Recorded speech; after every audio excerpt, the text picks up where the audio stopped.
দ্বীপ জেলা ভোলার তজুমুদ্দিন একটি উপজেলা রয়েছে। সেই উপজেলায় একসময় হচ্ছে ঢাকার লঞ্চ ধরতো, ভিড়তো এবং হচ্ছে মনপুরার লঞ্চ যাতায়াত করতো, কিন্তু বেশ কয়েক বছর ধরে তজুমুদ্দিন ঘাটে আর লঞ্চ ভিড়তো না। কিন্তু এখন থেকে আবার 2025 সালের রোজার মাস থেকে হচ্ছে তজুমুদ্দিন ঘাটে লঞ্চ ভিড়া শুরু করেছে।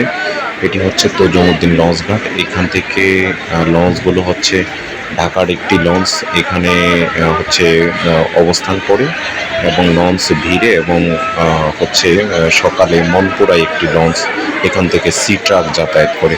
এই লঞ্চ ঘাটটি দিনের বেলা অনেক সুন্দর দেখায়, রাতেও অনেক সুন্দর দেখায়। এখানে মাছঘাট রয়েছে, বিভিন্ন মানুষ যাতায়াত করে। যারা এই ঘাটে যাতায়াত করেন তারা আমাদের ফেসবুক পেজ, ইউটিউব চ্যানেলে লাইক, শেয়ার, কমেন্টস করবেন, সাবস্ক্রাইব করবেন। আমরা আবার নতুন করে এই লঞ্চ ঘাটের ভিন্ন ভিডিও করবো। ধন্যবাদ।